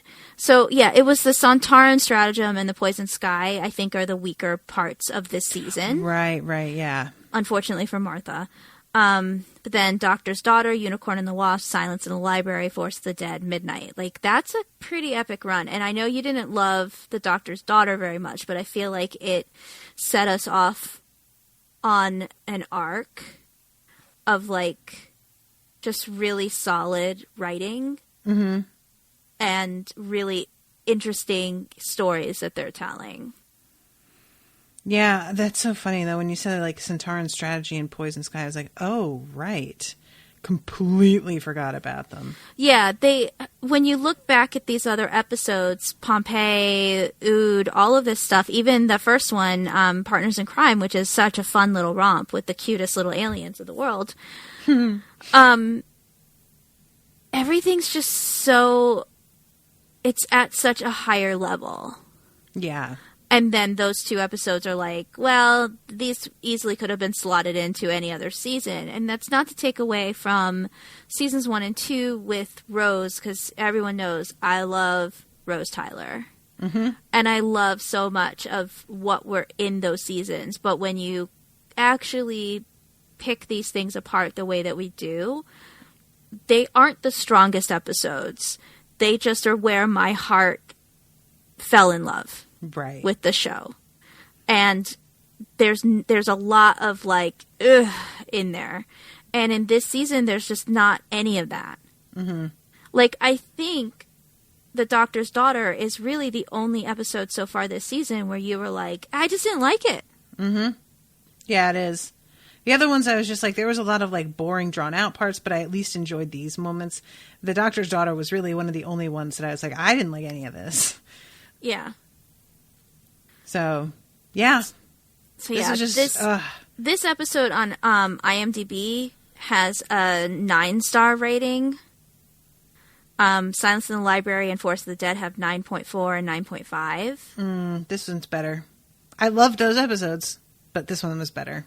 And like most of the rest of the season is anywhere between like a 7-point-something to an 8-point-something. So it really wasn't until... Like, even Unicorn and the Wasp got a 7.7, but I think a lot of people just didn't really get... And that's not a low score in any way, but... Yeah. I think people just didn't really understand what they were doing, what they were paying homage to. Right, yeah, what they were referencing and everything in there. Yeah. Yeah. So then you get Silence of the Library and Force of the Dead, which are almost 10 points, and then this one, which is a 9, like... And going forward... this season's just incredibly highly rated by fans. Nice. Well, that's encouraging. Yeah. I know a lot of listeners were like, especially during season 3, when neither one of us was very happy with the show. Yeah. They were like, please just let her not quit before we get Donna. And people really do like this season, but I think, you know, a lot of people do think about it like, I love Donna Noble, she's such a great companion, but they're not thinking about like the overall quality of these episodes are just so much stronger. Yeah, definitely. So, in the end, when he gets off, like, poor Donna in her robe is just looking at him like, what? Because he looks like he's been hit by a car. He is, like, very tired and just frazzled. And she's asking him if he knows what it was, and he has to say no. She's like, do you think it's still out there somewhere? And he's kind of like, I guess. Like, yeah, there's just not a lot of answers here. And she's like, well, I guess you'd better, like, warn them. And he's like, yeah, they need to knock this shit down and get out of here. Like, this is really, really dangerous. And yeah, when he says something about, like, let this planet continue revolving around an extonic star in silence. Did you listen to the Axel Dede episode of Unspooked last year? No. Or Akadixidi? Mm-mm. I'm going to summarize it really quick. If you guys are patrons at $5 or above, forgive me because this will have some spoilers if you wanted to listen to that episode, but I still think it's effective and worth listening to. It's a short story about somebody who goes on... He owns some property with, like, some hiking trails behind it. And he's out working on his yard one day, and he hears a voice in the woods. And it's crackly, like it's clearly coming from a speaker somewhere. And he goes and finds the speaker, and it's labeled with the name of the college. And it turns out it was part of, like, a project where the students would each, like, choose a poem, and they would read the poem, and their voice would be, like, loaded to a memory stick that was installed in a separate speaker, so you could go to different points in the woods and hear this poetry being read. And this person is, you know, walking another day after getting this cleared up with the school and returning the speaker, and they hear that same poem again, except that there's no crackle quality to the voice this time. And he's like hiking and kind of getting a little bit freaked out, and the voice is getting louder, like it's coming to him. And he kind of panics and he yells like, "What the fuck?" And he turns and starts to walk in the other direction. And he hears the voice say, "What the fuck?" Like it's imitating him. And the overall like thesis or assertion that you get from this story, it's never actually like totally outlined, but it is implied that there is some kind of creature that tries to copy things, and it doesn't just copy their voices. He sees this thing walking towards him that looks like a deer, but like a deer that has been assembled from different pieces wrong. Like it was put together incorrectly from a kit. And like this thing saw a deer and tried to be a deer and did not know how to do that. And the conclusion that he comes to in the end is that like people should stay out of these woods, because as long as it's copying animals, that's horrifying, but essentially harmless. But it does not need to be able to copy people. Don't give it the opportunity to do that. And that's kind of the vibe that I get here. It's just this place is uninhabitable, thank God. Yeah. And if more people come out here, who fucking knows what this could turn into? Like, right. No, thank you. So Donna like asks him or she kind of says like, "Oh, I wonder what it would be like for you to not have a voice." And he says molto bene. Right. And then she repeats him. And I just looked up, molto bene means very well. Yeah. And he says, "No, don't do that." Yeah. And he's like smiling when he says it at first, but then he says, "Don't." And he like really is not smiling. It is not a cute moment. Not in the end. He's trying to be lighthearted, but she can tell. And then he just kind of like lets it show that he is shook, like really shook by this. And I love it. This is all I wanted, guys. I just wanted the doctor to fucking not know some shit sometimes. That's all I wanted. You can't have this kind of character. It's so hilarious. Like, he's a Mary Sue. He just is. It's fine most of the time, but it just does get really boring. Like, you've got to have some uncertainty here. And you can't have it be 3 minutes of uncertainty where he comes up with the solution in the end anyway. That's not uncertainty. Yeah. You can't have him figure it out in the end and still act like he doesn't always know everything. This moment of it ending and he still doesn't have answers. He still hasn't solved the problem. The best he can do is be like, other people stay away. And that's about as much as he can manage. I'm here for it. 100%. Love it. Love it. 10 stars. So this was the first time ever in Doctor Who history that the villain in the episode is never actually revealed. Woohoo! I love it. It's also the first televised story since Genesis of the Daleks in 1975 not to feature the TARDIS. Oh, yeah, because they're already there. We don't see them land or anything. Yeah. Yeah, that makes sense. Huh. That's funny. And then months after this episode aired, the story element of having two characters speaking the same words at the same time and one character trying to throw the other off by spouting random references would be duplicated in the Arrival and episode of Fringe. I don't remember that episode offhand. I do love Fringe. I'm sure it was not duplicated as in they saw this episode and decided to do their own version, considering the time frame of a couple of months later. It's just a coincidence. Right, yeah. But it does make me, as anytime Fringe is mentioned, makes me want to go back and start watching Fringe. I watched, like, how many seasons are there? 5. I watched the last 4.5 short. seasons. Oh my God. And then I was like, I can't anymore. I stopped. See, with Fringe, like with many shows, the weirder it got, the more I liked it. Like, I always liked it. I mean, the first few episodes, I was like, I'm going to hang in. It's J.J. Abrams' produced show. I think Josh Jackson's really good in this. I love John Noble. God, I forgot Josh Jackson's in it. It was the first thing I'd ever really seen him in. I mean, he was in Cruel Intentions, but I never watched Dawson's Creek, so I didn't really have a real, like, understanding of his appeal until Fringe. I liked it enough that I was like, yeah, it's on my DVR and I'll watch it. And then it took a turn somewhere during the first season where it suddenly became, like, really great. And then when there's that crazy twist in the finale of the first season and then things just go sort of bananas, I love it. I love alternate world stuff. I love when there are actors that are playing multiple versions of a character. I love time travel. It's just, I mean, a show was made for me. It really was. Yeah, I don't really remember much of it except for multiple versions and the shitty, abusive dad from Gondor being a scientist. He's so great on that show. Walter. I remember him being very impressed with SpongeBob SquarePants.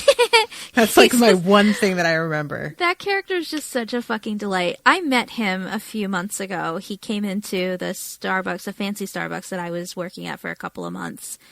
And he ordered a drink that I ended up making. And I just kept staring at him. And then finally I went, I know your face. And he smiled and he was like, do you? And I was like, I'm a big fan. I was like, I love Lord of the Rings. I loved Fringe. And he was like, thank you so much. Aw. But I just was so proud of myself for making a Lord of the Rings reference while I was standing there so fucking nervous because it's John Noble. Yeah, that's a good line to use. Because I'm like, I often think about, like, if I ran into so-and-so, what would I say? I got nothing in the fucking chamber. I got no good lines. Way better than when I met Elijah Wood and was nervous and said, but you're Frodo. I am Frodo. Bless him. But, yeah, he's a very nice man. Is there anything else that you wanted to add? Do we have any new reviews or anything? We do have a review. It's very quick. It's interesting take on a great show, 5 stars, by Rad1183 from the U.S. After getting used to their style, both of these young ladies do an excellent job discussing a favorite show of mine. They often have very different views than I originally had when I watched any particular episode. These differing viewpoints have made rewatching the show a great joy. Ooh. Thank you. Well, that's nice. I feel like that's, like, probably my favorite kind of compliment is when somebody's like, listen, I didn't agree with you at first, but you kind of talked me around to thinking the same thing. And I'm like, if I manage to make you see something differently, I am like fucking dusting my shoulders off and very proud of myself. That's all. Or even just like, this isn't how I originally saw it, but I see your point. Exactly. Like, you don't even have to agree with what we're saying necessarily, but like, I see your point. Yeah. I mean, that's how I am with you about a lot of stuff on the show. It's like, yeah, I mean, I see what you're saying. Yeah. Sometimes it has like changed my mind about an episode, and sometimes I'm like, I get it. I get what you're saying. I still enjoy it. I feel like a lot of people seem to think that like you need to be able, like, to see things in one way or another way, and it's like it's possible to like feel much more strongly in this direction, but still understand what somebody is feeling or seeing from their perspective. It's fine.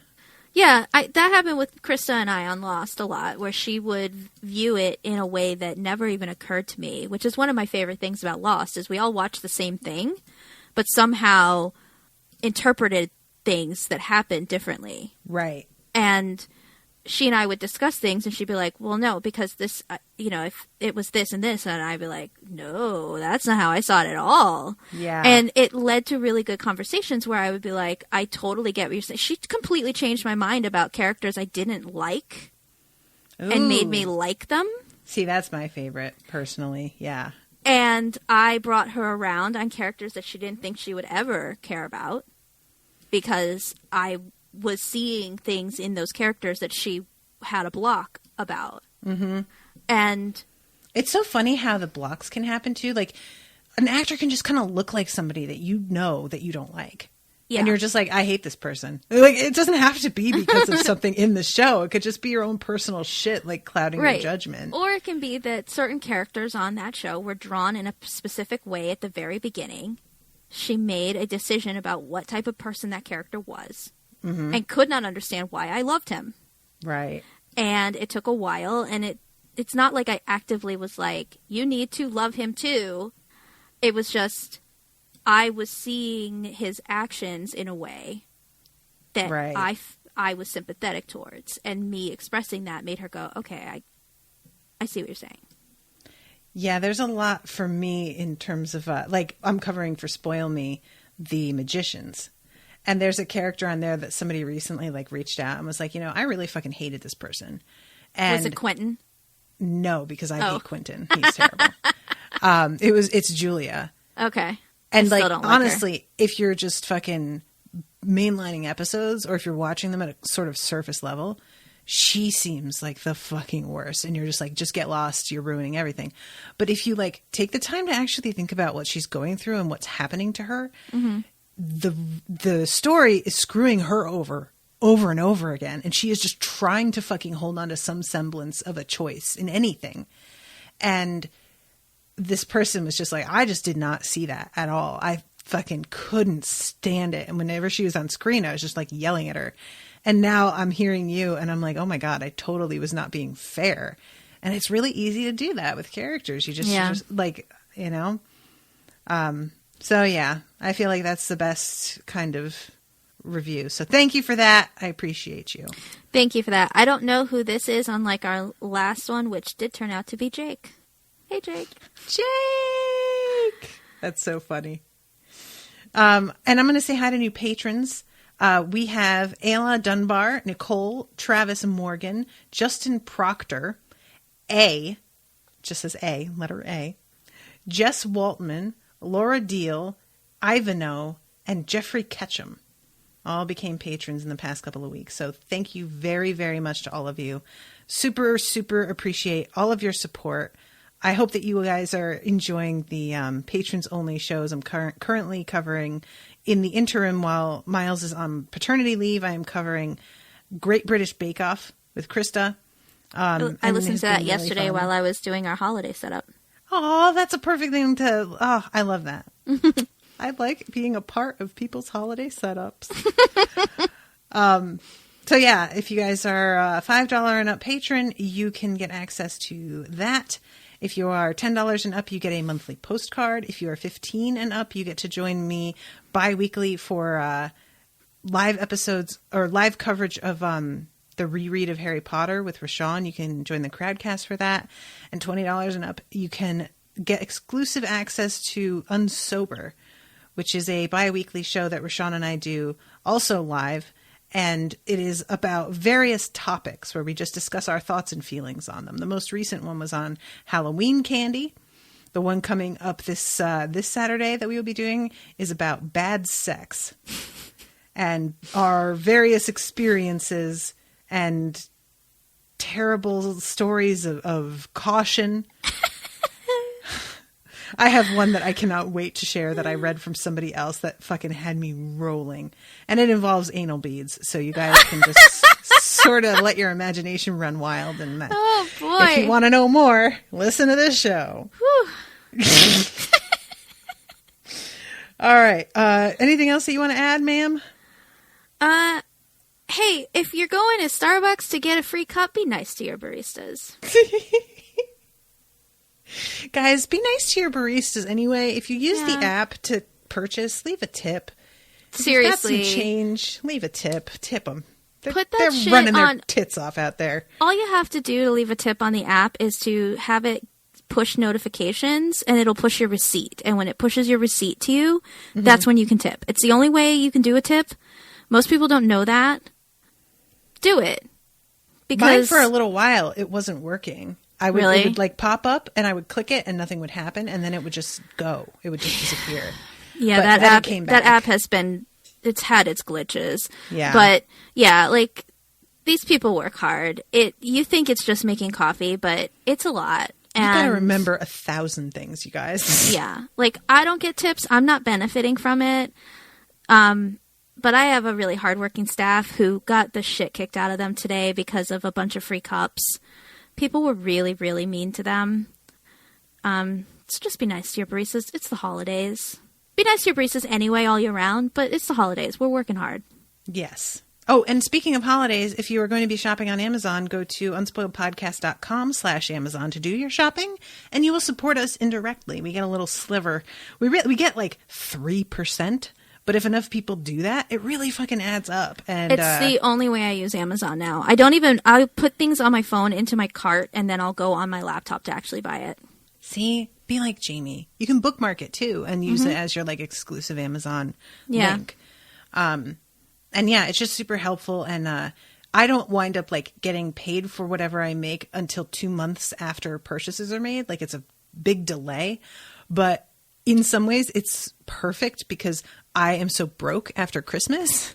So then like 2 months after, when I'm just like, I don't know what I'm going to do, all of a sudden Amazon's like, here's that Christmas money, bitch. And I'm like, thank you, Amazon. I spent So- a lot on Amazon last year, not intentionally to help you out, but I bought everything I could and used your link because I knew you were eventually going to get a cut of it. And I was like, why not? It doesn't cost me any more to help you. That's really what it comes down to, is like using that link. It doesn't jump your prices up at all. No. It just gives me a little cut for sending you there. It's just like how you can do Amazon Smile and a little portion of your purchase will go to your decided charity. Nature Conservancy. Mine is Planned Parenthood of Georgia. Oh, yeah. Nice. But now most of the time I do my shopping on the Unspoiled like link that I have saved so that it just helps. I just know it helps you out, and I want to help out as much as I can because I love you and I love being a part of this network, and why not? It's not like I'm losing anything, and if anything, like let Amazon give you money. Yeah, They make right. plenty. Like, guys, I know Amazon is like kind of the devil, but also I'm sort of dependent on them in a lot of ways at this point, and I'm going to take what I can from them if I Yeah. can. Yeah. So All it does is it gives you money, and they don't need it. So they sure fucking don't. All right, everybody. Well, thank you again so much for listening. I hope you enjoyed this episode, and we will see you next week with a new episode. Until then, toodaloo, motherfuckers. bye.